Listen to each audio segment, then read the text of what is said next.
Bonjour, c'est Gorky de la Team Bradba. Aujourd'hui, on se retrouve pour faire la présentation d'une nouvelle réplique, l'AKS 74U de la marque Bolt, dans sa version EBBR, mais c'est juste après ça.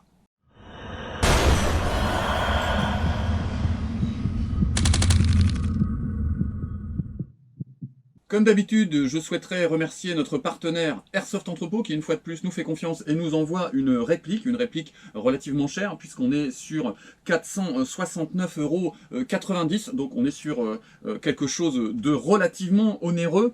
La voilà, cette AKS 74U de la marque Bolt, j'ai dit dans sa version EBBR, Electric Blowback Rifle, désolé pour l'accent, c'est-à-dire on est sur un système AEG, donc c'est la batterie qui va actionner le système pneumatique et qui va permettre au lanceur de billes de fonctionner. Mais là, on va avoir un aller-retour en fait du levier d'armement qui va donner des sensations de recul inversé, on en parlera tout à l'heure, pour agrémenter le système de jeu, ce qui explique en partie le prix de l'objet, puisqu'il va manipuler des technologies plus avancées qu'une AEG classique.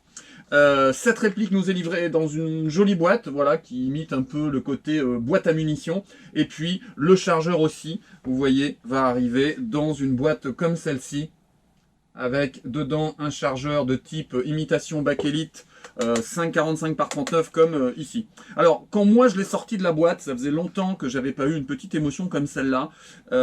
J'ai immédiatement vu que j'avais au moins au niveau de l'externe, quelque chose d'exceptionnel. Pour moi, entre le bronzage bleuté de type qu'on peut retrouver sur les EEL, la qualité des garnitures, la finition, le fait que ce soit full acier, la poignée moteur, alors qui est annoncée en bakélite, alors je sais pas si c'est de la bakélite ou si c'est un ABS simple, en tout cas du plus bel effet, on n'est pas sur quelque chose de marronasse, assez laid qu'on peut retrouver sur EEL, on est vraiment sur quelque chose de très très beau. Alors par contre, le chargeur, lui, n'a rien d'exceptionnel, mais regardez, alors je ne sais pas si on voit la caméra comme ça sur un travelling à la main, qui est un petit peu facile, mais on est sur un objet très très bien fini, très très joli, qui moi m'a beaucoup plu en sortie de boîte, et je peux vous dire que des AKS 74U, on en a un certain nombre dans notre association, puisque c'est notre réplique de près. Et bien là, pour moi, on est vraiment au-dessus, notamment au niveau de la qualité des garnitures bois et du rendu. On est sur un objet très très très très joli. Sur la prise en main, bon, bah, c'est classique, hein. On est sur quelque chose de plutôt rudimentaire mais efficace, extrêmement contenu, qui va vous permettre effectivement des actions extrêmement contenu dans des espaces réduits, donc ça va être pratique pour le CQB, ça sera pratique pour la plaine, pour entrer dans les bâtiments, on en parlera tout à l'heure. On a une puissance qui est relativement réduite, ce qui va vous permettre de l'utiliser dans toutes les situations possibles. On a bien sûr sur l'arrière une poignée qui va se rabattre et réduire la taille de l'objet. Voilà, vous voyez à quel point c'est contenu, ça fait vraiment quasiment la taille d'un MK23 quand on l'a dans la main comme ça. C'est vraiment super sympa. Alors maintenant, quelques chiffres. Je vais la reposer parce qu'elle fait son petit poids quand même et que j'ai de nouveau mes problèmes à l'avant-bras. Donc, je vous l'ai dit, hein, c'est une réplique à 469,90 €. Elle est full métal. Elle a un fonctionnement EBBR, donc avec un système de blowback. Elle fait 495 mm lorsqu'elle est repliée pour 490 pour une RS. RS, c'est-à-dire la vraie arme. Par contre, elle fait bien 730 mm ouverte, cross dépliée, exactement comme l'arme véritable. Donc ça, c'est important pour moi. En manipulation, elle est exactement à la bonne cote. Le canon interne fait 265 mm. Sa masse est de 3 kg 260, en sachant que la véritable, avec un chargeur graillé, est à 3 kg 200. Donc le poids aussi va être tout à fait réaliste. On est sur une gearbox V3 câblée en mini Tamiya avec un câblage vers l'avant. Je vous montrerai pourquoi tout à l'heure. On n'est pas sur une gearbox QD. On est sur un chargeur mid-cap. Et puis, effectivement, vous arrive avec la réplique, un patch qui est plutôt joli. Voilà. Regardez, pour un patch de promo. C'est un patch qui est plutôt joli, qui va représenter un ours. On va avoir l'étoile rouge. Et puis, écrit dessus Bolt Airsoft. Voilà, c'est un patch qui est plutôt sympa. On voit assez mal le fait que c'est écrit Bolt Airsoft. On a plutôt l'impression que c'est un patch russe. Donc voilà, moi je trouve que c'est plutôt sympa. Alors le petit arbitrage aliment est inutile. On a que de l'acier, de l'acier partout. À part la queue de détente, on va avoir sur du full acier, comme on peut retrouver chez EL ou chez LCT. Et pour 469,90 €, je pense que c'est un minimum. On est vraiment sur un superbe objet qui, au moins pour l'externe, va être fait pour durer très très longtemps. Alors, on va passer un petit peu à l'ouverture de la machine pour voir un petit peu comment ça fonctionne, ce système EBBR. Puis, une fois que je l'aurai démonté, que je vous aurai montré un petit peu les différentes parties, eh bien, on connectera la batterie et puis on verra ce que ça donne en termes de fonctionnement. Donc, on est sur une ouverture par capot articulé de type AKS 74U, pas de souci. Et on va découvrir, alors vous voyez, hein, là, ici, dès que je l'ouvre, la garniture avant s'ouvre. Donc contrairement aux EL ou aux LCT où parfois c'est embouti, on a un mal de chien à l'ouvrir, là le retour de gaz se retire très facilement et va se dégager l'emplacement batterie avec la connectique. Alors l'emplacement batterie, autant en parler tout de suite, va être relativement réduit. On est sur un emplacement batterie qui va nécessiter de positionner une batterie de 9 cm par à peu près 1,5 de large. Là, moi, j'utilise ce type de batterie. Voilà, ici. C'est celle que je mets dans mon SR3. On est quand même sur une lipo. Alors, j'ai pas mes lunettes. Bon, je vous mettrai dans la description. On est sur une petite lipo qui va tenir, vous voyez, qui va tenir dans l'emplacement de manière parfaitement ajustée. Alors moi je n'hésite pas sur mes batteries à demander à mon mécano de recouper et de repositionner en fait les fils. Sur le SR3 en fait il a ajusté la longueur des fils pour que ça corresponde exactement à l'emplacement. Là il ne faudra pas hésiter à le faire. Je pense aussi qu'il va falloir virer la prise Tamiya pour positionner du DIN, histoire de récupérer encore de la taille et de la facilité à se connecter et aussi de la fiabilité à ce que ça ne se déconnecte pas lors des parties. Mais là, on est sur un petit point négatif, mais qu'on retrouve sur toutes les répliques EBBR, que ce soit chez Marui, que ce soit chez LCT, puisqu'on a le système EBBR et les ensembles mobiles qui vont se déplacer sous le top cover, on est obligé de mettre la batterie ailleurs. Et là, en l'occurrence, on va être dans le garde-main avant. Bien sûr, vous pourrez très bien ensuite monter un custom sur cette réplique avec un garde-main avec des garnitures en aluminium, positionner un handpeg sur le côté avec les batteries à l'intérieur. Mais si on veut la jouer de manière rudimentaire comme elle est là, et c'est là où elle est la plus jolie selon moi, il va falloir s'adapter. Alors j'ai vu qu'Airsoft Entrepôt, dans sa fiche produit, recommandait une batterie. J'imagine qu'ils ont fait en sorte de choisir une batterie qui correspond à la réplique et qui puisse rentrer dans la réplique.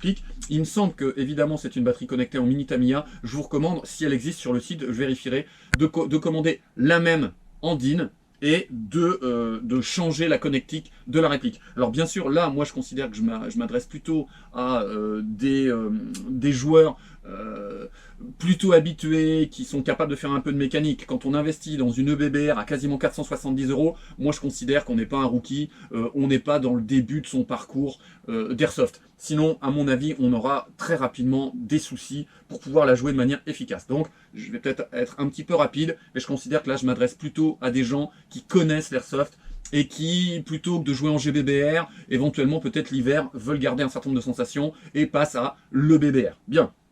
Alors, contrairement au système LCT, qui avait comme objectif en fait de pouvoir avoir un démontage relativement réaliste et pouvoir extraire. Alors là, moi j'ai pas de LCT, donc je vous ai extrait un ensemble mobile, donc faites abstraction du nozzle, mais je vous ai extrait un ensemble mobile d'une GHK, de ma GHK, voilà, mais qui ressemble très fort à ce que l'on peut extraire d'une LCT. Voilà, donc on va avoir l'ensemble qui va, dans son déplacement à l'intérieur de la réplique, reproduire le fonctionnement d'une arme véritable et donner les sensations de recul au niveau de la réplique. Là, c'est pas exactement le même fonctionnement. Regardez.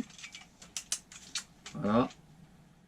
Ici, on va avoir des choses qui ressemblent entre le ressort de rappel et l'ensemble mobile. Par contre, au moment du démontage, vous allez voir, alors le ressort de l'ensemble mobile, il est super puissant.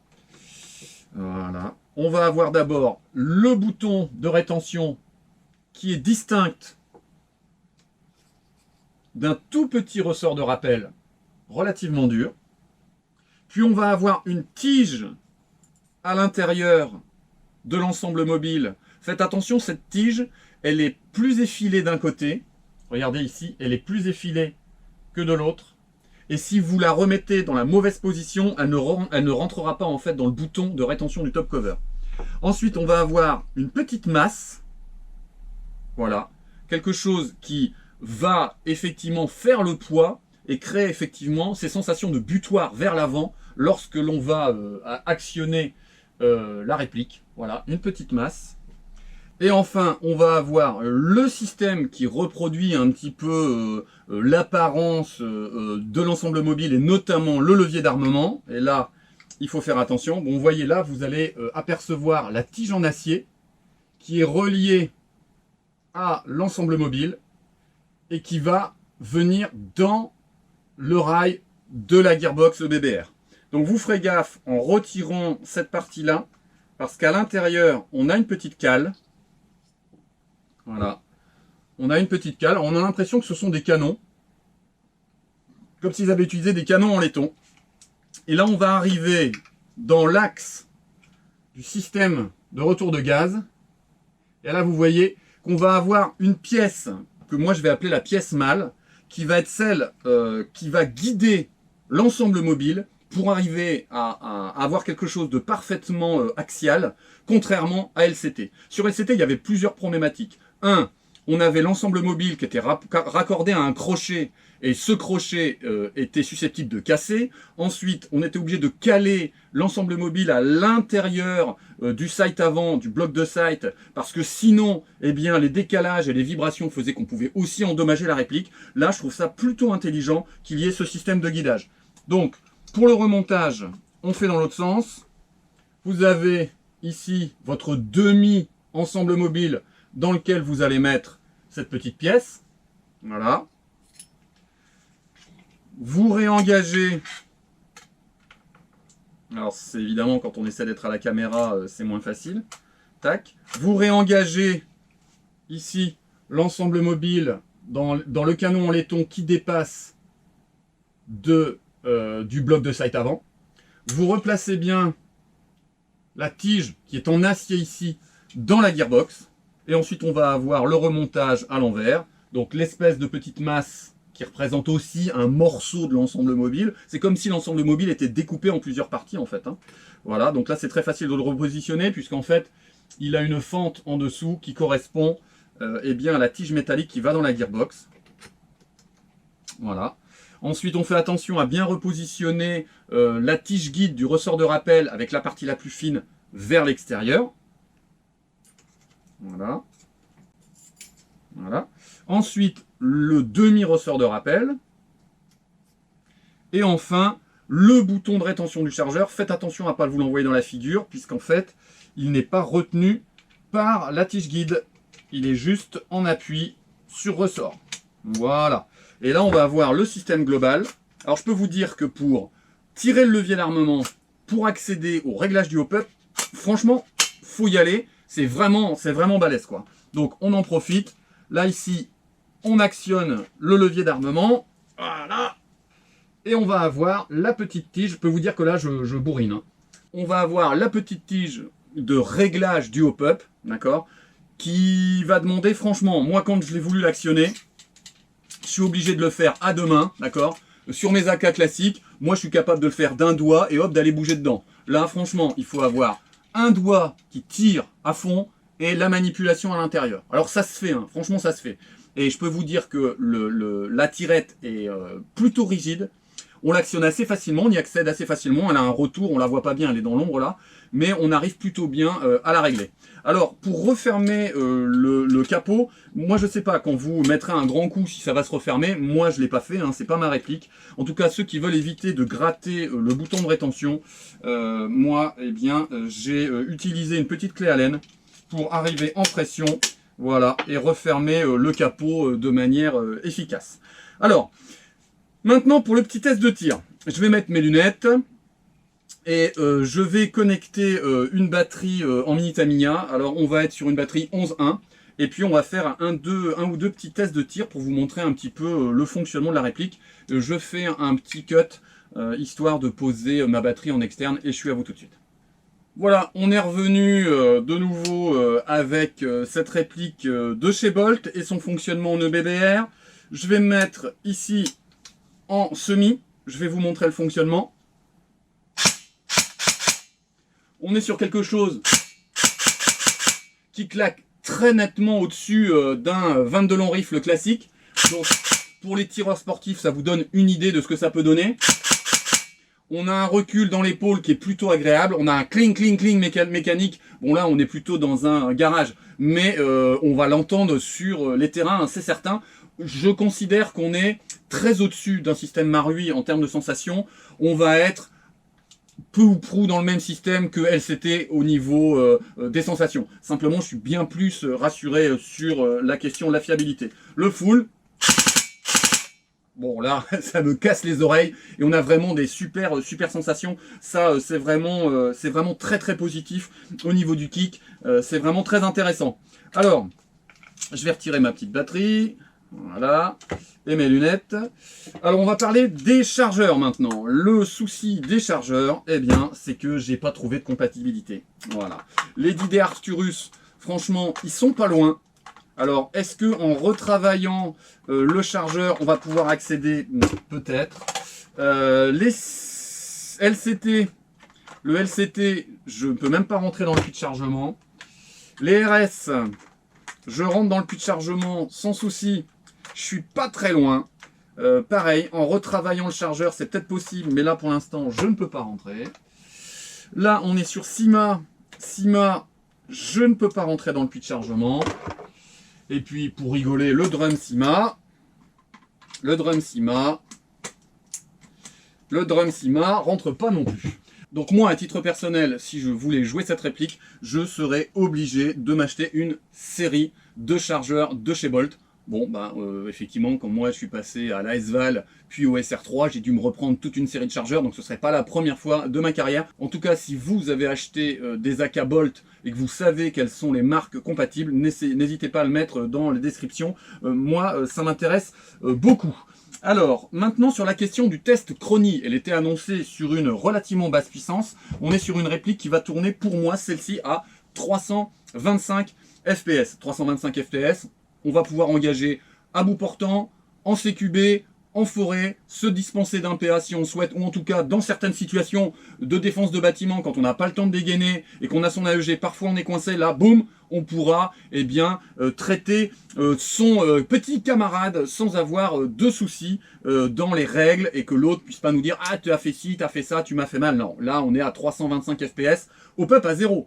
Donc probablement même que la puissance sera encore plus basse avec la contrainte du hop-up. Les tests de tir maintenant. Alors, sur les tests de tir, moi, j'ai pas été super emballé. Airsoft Entrepôt recommande des billes à la 0,20 ou des billes de 0,23 et je suis plutôt d'accord avec eux. J'ai fait les tests à la 0,25. Alors, le tir est plutôt constant, on n'est pas trop perturbé par le BBR. Par contre, eh bien, ma portée est aux alentours de 40 mètres à la 0,25 avec une bille qui est relativement lente. Je la trouve pas optimisée. Donc je pense que la 0,23 sera mieux. La 0,20, moi j'ai plutôt tendance à ne pas la recommander à part en CQB parce que en forêt, aux alentours de 40 mètres, une bille de 0,20, même un joueur parfaitement fair play aura tendance à peut-être ne pas la sentir ou avoir un doute et à peut-être pas se déclarer. Donc faites attention avec les grammages trop faibles lorsque vous tirez à une certaine distance. Donc moi je pense que comme on s'adresse plutôt à des joueurs de qualité, il faudra retravailler un petit peu l'appui de cette réplique pour avoir un petit peu plus de portée et voir si on peut monter un tout petit peu la puissance. Alors malheureusement, quand on travaille sur la puissance des EBBR, on a assez rapidement des casses. Ça n'est pas un hasard si on a un paramétrage à 325 FPS. C'est qu'à mon avis, les ingénieurs ont bien compris que si on augmentait la puissance, on aurait des problèmes de casse dans le système EBBR, ce qui était le cas sur LCT. Dès qu'on essayait de monter en puissance ou de monter des ressorts, eh bien on avait ou de jouer à la 11.1. J'ai vu des sites où c'était recommandé plutôt à la 7.4, des sites où ils disaient que Bolt pouvait supporter de la 11.1, à vous de voir. Moi j'ai pas eu d'incident avec la 11.1, mais je l'ai très peu joué. Moi je recommanderais plutôt de la 7.4. Après avec la 7.4, il y a quand même une action moteur qui est importante. Sur une petite batterie 7.4, je ne suis pas certain que ça puisse bien envoyer. Il faudrait faire les tests. Encore une fois, si vous avez testé la 7.4, dites-moi ce que ça donne.